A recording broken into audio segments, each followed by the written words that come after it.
अगर इसका atomic number देखें कार्बन का तो दैट इज 6, और इसका जो एटॉमिक मास जो सबसे कॉमनली यूज्ड होता है या सबसे कॉमनली एटमॉस्फेयर में प्रेजेंट है उसका है 12। इसका जो इलेक्ट्रॉनिक कॉन्फ़िगरेशन है वो है 2,4। के ऑर्बिट में 2 इलेक्ट्रॉन और एल ऑर्बिट में 4 इलेक्ट्रॉन।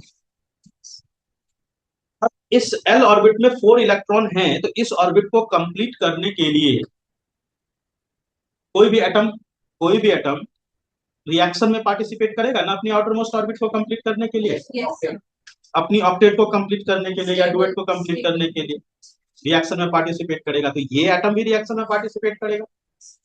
तो ये रिएक्शन में कैसे पार्टिसिपेट करेगा, पहले हम इसको समझे कि आखिर रिएक्शन होता कैसे था, क्यों वो इतने सारे इंपॉर्टेंट कंपाउंड्स बनाता है, क्या खास क्या है कार्बन में जो इतने सारे। जो हम ऑर्गेनिक की बात करते हैं, ऑर्गेनिक वर्ड ही जो आया है ना, दैट केम फ्रॉम ऑर्गेनिज्म।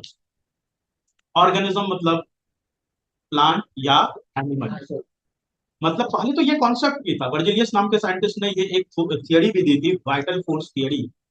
जिस थियरी में ये एक्सप्लेन किया गया था कि ऑर्गेनिक कंपाउंड जो होते हैं वो ऑर्गेनिज्म से ही आते हैं। बाद में ऑल्दो ये थियरी गलत हो गई, लेकिन कई साल तक ये थियरी एक्सेप्ट की गई, मतलब मानी गई, जिसको कि वाइटल फोर्स थियरी बोला गया था।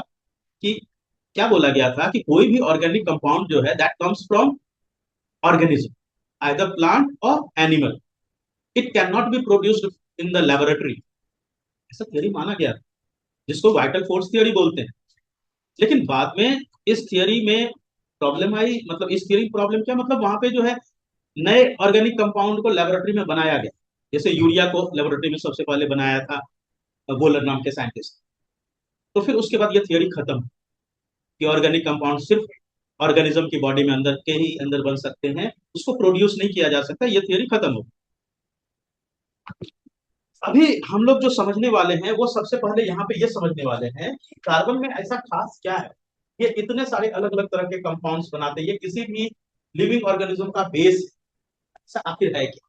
तो सबसे पहले हम इसके रिएक्शन को देखें। देखो, इसकी आउटर मोस्ट ऑर्बिट में 4 इलेक्ट्रॉन है, तो इसको अपनी ऑक्टेट को कंप्लीट करने के लिए या आउटर मोस्ट ऑर्बिट को कंप्लीट करने के लिए इसके पास दो ऑप्शन, या तो ये 4 इलेक्ट्रॉन गेन करे या फिर 4 इलेक्ट्रॉन लूज करे। ये दो ऑप्शन है इसके पास। अगर ये 4 इलेक्ट्रॉन गेन करता है तो गेन करने के बाद it will form C4 - anion. 4 electron gain करेगा तो it is going to form C4 - anion. और अगर इसने 4 इलेक्ट्रॉन लूज किया तो it will be forming C4 +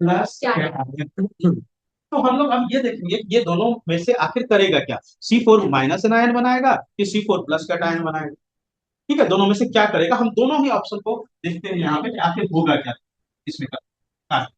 मान लेते हैं, चलो हम मान लेते हैं कि carbon is gaining 4 electrons to form C4 - let मान लिया।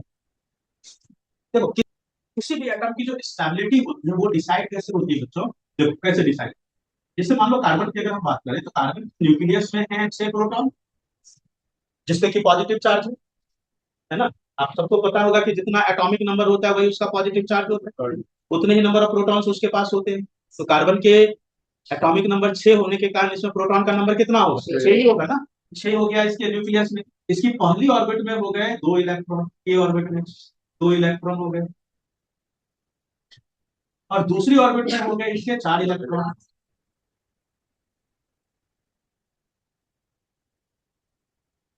तो इस इलेक्ट्रॉन में और प्रोटॉन के बीच में क्या होगा, there will be attraction force. क्यों होगा अट्रैक्शन फोर्स, बताओ। तो वो जो सर वो जो इलेक्ट्रॉन पे कौन सी चार्ज होती है, इलेक्ट्रॉन पे कौन सी चार्ज होती है, नेगेटिव। और प्रोटॉन पे कौन सी चार्ज होती है, पॉजिटिव। तो क्या अपोजिट चार्जेस अट्रैक्ट करते हैं एक दूसरे को, अट्रैक्ट करते हैं। तो यहाँ पे नेगेटिव चार्ज और पॉजिटिव चार्ज एक दूसरे को अट्रैक्ट करेंगे, तो ये इलेक्ट्रॉन जो है that get attracted toward the nucleus. और इसीलिए किसी भी एटम की स्टेबिलिटी जो डिसाइड होती है that is decided by the attraction force. किस किस के बीच में, इलेक्ट्रॉन एंड न्यूक्लियस। कोई भी एटम कितना स्टेबल है, higher will be the attraction force, higher will be the stability, lower will be the attraction force, lower will be the stability. ठीक है, तो स्टेबिलिटी कैसे डिसाइड होती है किसी भी एटम की? Bye it's attraction force. किसके किसके बीच में अट्रैक्शन फोर्स? न्यूक्लियस और इलेक्ट्रॉन के बीच, प्रोटॉन और इलेक्ट्रॉन, पॉजिटिव और नेगेटिव चार्ज के। आप सबको पता है कि इसमें दो ही ऑर्बिट है, दो ऑर्बिट है तो छोटा सा ऑर्बिट होगा। छोटा सा ऑर्बिट होने के बाद इसका मतलब क्या हुआ? प्रोटॉन और इलेक्ट्रॉन के बीच की डिस्टेंस एकदम कम होगी, है ना? दो ही ऑर्बिट है ना, छोटा सा ऑर्बिट है, छोटा सा एटम है, तो छोटा सा एटम होने के कारण इसके इलेक्ट्रॉन और प्रोटॉन के बीच की डिस्टेंस एकदम कम है। तो एकदम कम है इसका मतलब न्यूक्लियस के बिल्कुल पास में होगा इसका ऑर्बिट, तो there will be high attraction force, है ना? पास में होने के कारण अट्रैक्शन फोर्स काफी हाई हो जाएगी, स्टेबिलिटी इसकी काफी हाई है। लेकिन ऑर्बिट तो कंप्लीट करना है इसको। अब अगर मान लीजिए हम रिएक्शन से पहले की बात करें, तो रिएक्शन से पहले इसके पास प्रोटॉन था 6 और इलेक्ट्रॉन था 6, रिएक्शन करने से पहले। लेकिन after the reaction, after gaining 4 electrons, इसके पास प्रोटॉन तो उतना ही रहा, लेकिन इलेक्ट्रॉन का नंबर जो है वो बढ़ करके हो गया कितना? 6 protons will not be able to hold 10। 10 proton कभी भी, 6 प्रोटॉन कभी भी 10 इलेक्ट्रॉन को होल्ड करके नहीं रख सकता, अट्रैक्शन फोर्स वीक हो जाएगा। तो जब 6 प्रोटॉन 10 इलेक्ट्रॉन को होल्ड करके नहीं रख सकता, जब रख ही नहीं सकता, तो इसका मतलब क्या C4 माइनस एनायन कभी बन सकता है वहां पे? नहीं बन सकता। तो इसका मतलब C4 minus anion can't be form. 6 protons can't hold 10 electrons.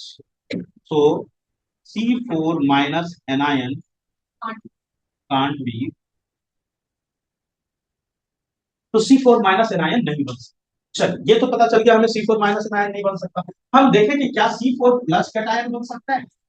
चल, C4 प्लस कैटायन बनाने के लिए इसका मतलब क्या होगा? इसको 4 इलेक्ट्रॉन लूज करना पड़ेगा, करना पड़ेगा। अगर हम लूज करने के लिए इस इलेक्ट्रॉन को यहां से बाहर से निकालेंगे, इस ऑर्बिट से निकालेंगे ना, इस ऑर्बिट से निकालने के लिए हमें क्या करना?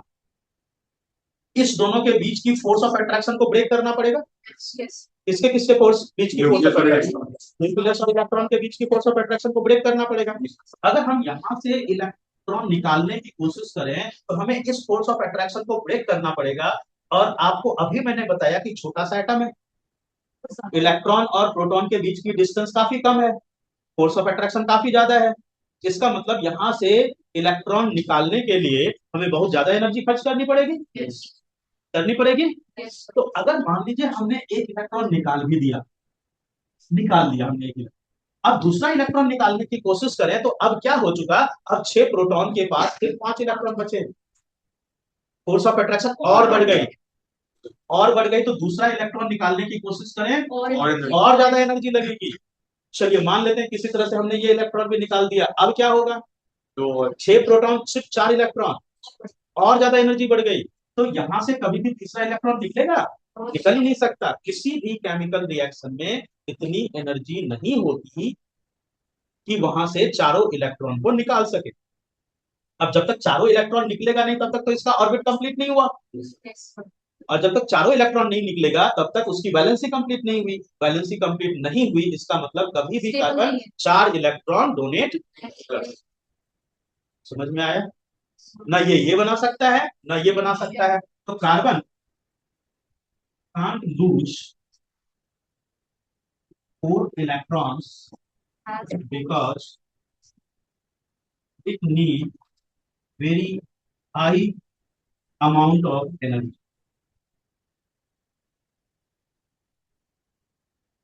So carbon can't form C4 plus reactor. तो ना कार्बन C4 माइनस एनायन बना सकता है और ना ही कार्बन C4 प्लस कैटायन बना सकता है। तो हल करेगा क्या? इसका सॉल्यूशन क्या है? इसका सॉल्यूशन है कि कार्बन विल शेयर 4, ये है इसका सॉल्यूशन।